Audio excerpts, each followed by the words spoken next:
Kamakailan, may natuklasan akong bagay na labis kong ikinagulat.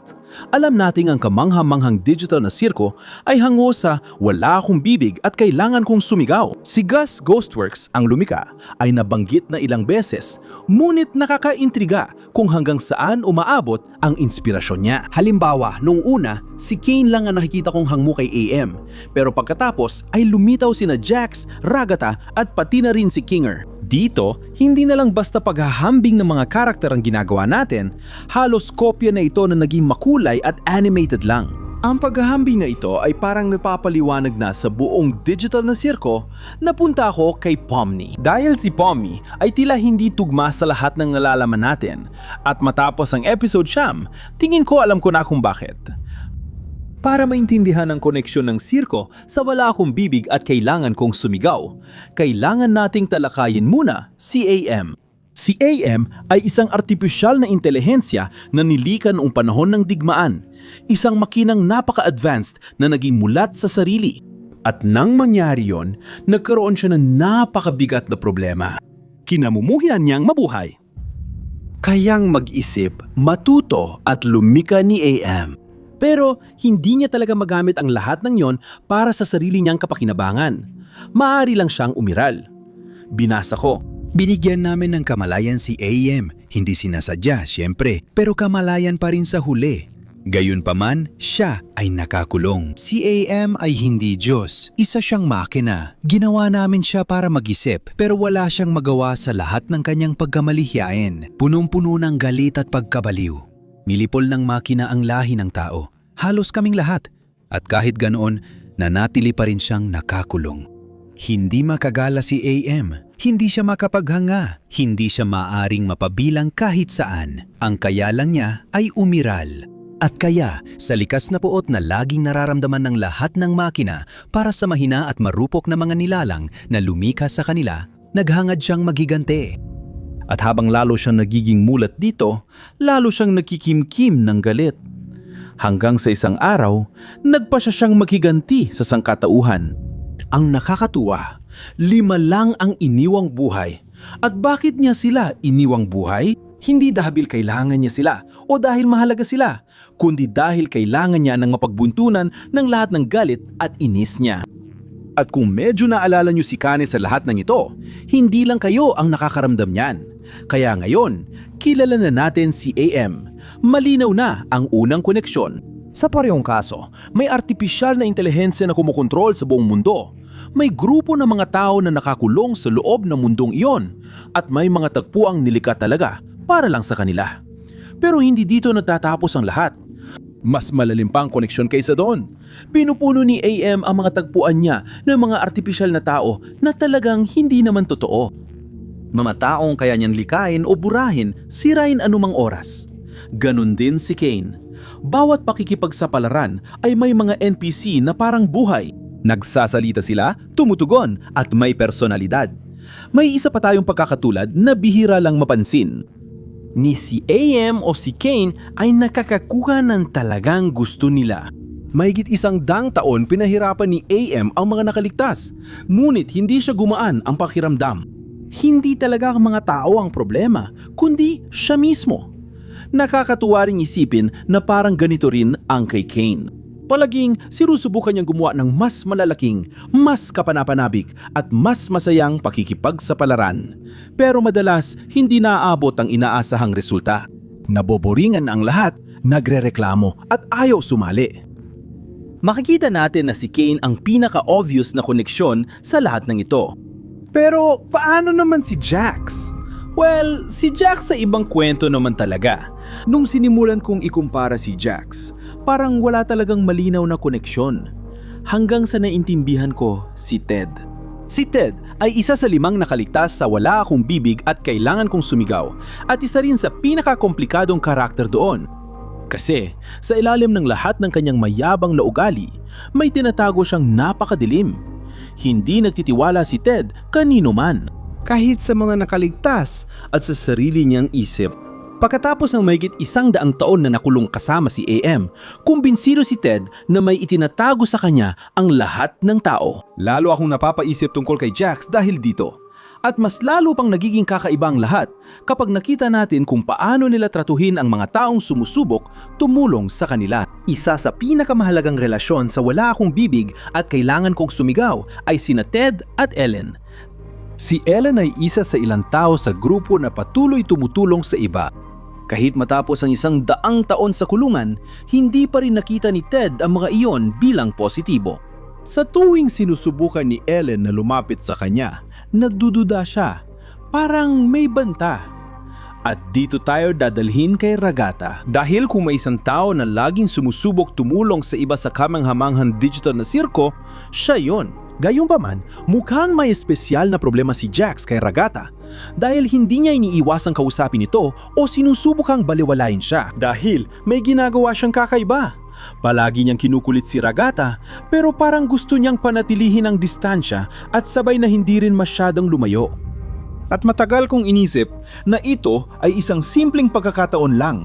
Hanggang sa dumating ang episode 9. Dito magsisimula ang mga spoiler kung di mo pa napapanood ang bagong episode. Totoo ang pagkakaibigan ni na Jax at Ragata.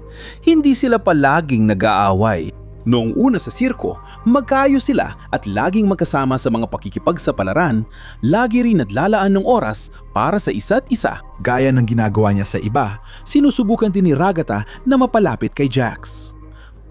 Sinabi pa niya nang may malasakit na pwede siyang magtiwala kay Ragata kung kailangan niya ng makakausap. Tumagal lang ng ilang segundo ang eksenang iyon, pero sumunod agad ang isa pang alaala. Sinabi rin ni Ribbit sa kanya ang parehong bagay. Isa sa mga pinakamalapit na tao kay Jax, pero sa huli ay nag-abstract din. Marahil hindi lumalapit si Jax kay Ragata, hindi dahil galit siya sa kanya, kundi dahil ayaw niyan ipakita ang kanyang madilim na panig. Kaya si Jax ay hindi kailanman naging problema sa grupo. Katulad ni Ted, matagal na rin siyang nakakulong sa artipisyal na mundo, kaya hindi na siya marunong magtiwala. Nandyan din sina Gale, Gangle at Gorister. Isa ay animadong laso na pilit na nanatiling positibo, habang ang isa naman ay lalaking tuluyang nasira dahil sa dekadang pagdurusa. Pero pareho silang may iisang problema. Nawalan na sila ng pag-asa. Sa Wala Akong Bibig at Kailangan Kong Sumigaw, malaking bahagi ng kwento ay kumbinsido si Gorister na wala ng paraan palabas. At madalas nating nakikita si Gangle na lumalaban mismo sa ideyang iyon. Ang kaibahan, si Gangle ay patuloy pa ring sumusubok na magpatuloy. Pero si Gorister, hindi na. Mas lalong nakakaintriga ang kanyang Zubel dahil hindi ito inihahambing sa kanyang personalidad. Nagbumula ito sa isang mas tiyak na bagay, ang kanyang katawan. Sa Wala Akong Bibig at Kailangan Kong Sumigaw, ginawa ni AM na halimaw si Benny. Hindi na niya nakikilala ang sarili sa salamin at hindi rin siya komportable sa kung ano na siya ngayon. Kahit mas magaan ang sitwasyon ni Zubel, nakakagulat na magkapareho ang kanilang mga problema. Karamihan sa kanilang mga suliranin ay umiikot sa pakiramdam na parang nakakulong sila sa isang katawan na hindi nila gusto. At si Kinger. Si Kinger, isa siyang kakaibang kaso. Dahil sa malaking bahagi ng serye, siya ang tila pinaka-random na karakter sa grupo. Madalas siyang makalimot ng mga bagay, palagi siyang nadidistract, at madalas, parang hindi niya talaga naiintindihan ang mga nangyayari sa paligid niya. Hanggang sa mapansin mo si Nimdok. Si Nimdok ay isa pa sa mga nakaligtas at siya rin ang pinaka-misteryoso sa lahat. Malaki ang bahagi ng kanyang nakaraan na lihim at hindi siya lubos pinagkakatiwalaan ng iba.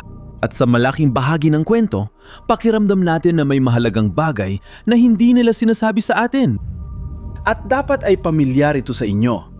Dahil isa sa pinakamalalaking tanong tungkol kay Kinger ay palaging pareho. Sino ba talaga siya bago siya makarating sa langit? Ang nakakatuwa kay Nimdok ay hindi naman talaga Nimdok ang tunay niyang pangalan. Si AM ang nagbigay nito sa kanya. Nakalimutan na ang dati niyang pagkakakilanlan. Kahit hindi natin lubos na kilala kung sino siya bago niya makilala si AM.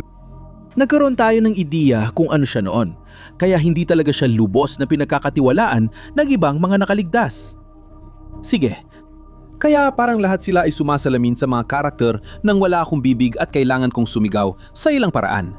Tama ba? Ngayon, heto ang pinakamalaking problema. Paano naman si Pomni? Kay Pomni, hindi ako makahanap ng pagkakatulad sa kahit sino. At ang pinakakakaiba, habang umuusad ang mga episode, Mas naging mahalaga siya at mahirap ikumpara sa ibang karakter sa Wala Akong Bibig. hanggang dumating ang episode siyam. Di tulad ng ibang episode, sa unang pagkakataon, hindi na nagmukhang adaptasyon ng Wala Akong Bibig at Kailangan Kong Sumigaw ang kwento. Dito nagsimulang maramdaman na parang tugon ito sa nobelang yon. Maraming pagkakapareho sina AM at Kane. Sa episode 8 dito, pinakakamukha ni Kane, si AM.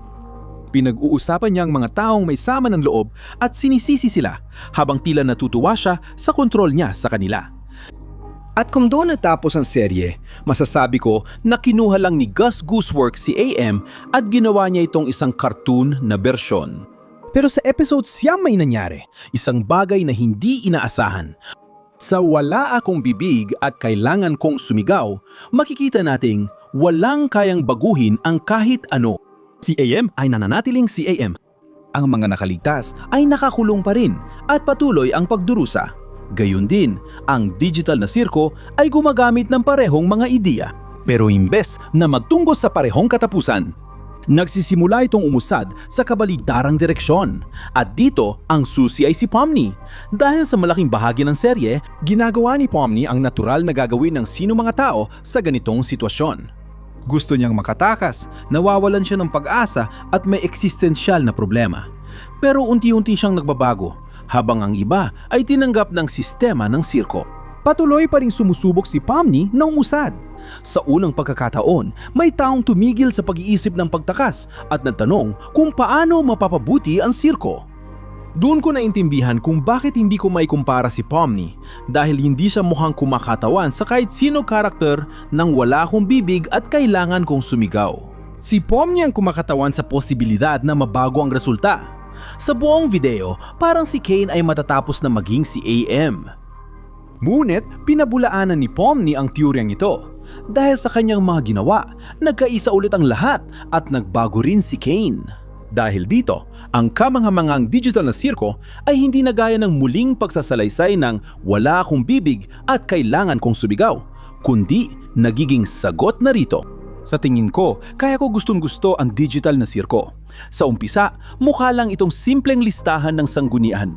Si Kane ay si AM, si Jax ay si Ted. Ganoon din sa buong cast. Pero sa dulo mapapansin mong hindi naman talaga ginagaya ni Gooseworks ang kwentong yun. Binabago niya ito. Siguro kaya walang katumbas si Pomni dahil hindi naman niya layunin na magpakita ng refleksyon ng kahit sino mula sa Wala Akong Bibig at Kailangan Kong Sumigaw. Ang layunin niya ay ipakita na pwedeng magtapos ang kwento sa ibang paraan. Gusto kong marinig ang opinyon nyo. Sa palagay nyo ba, planado ni Gooseworks ang lahat ng koneksyong ito mula simula o nagkataon lang? Sabihin nyo sa komento. At kung gusto nyo pa ng mas maraming teorya, sikreto at mga kakaibang bagay tungkol sa digital na sirko, mag-subscribe lang kayo. Kita-kits tayo sa susunod na video.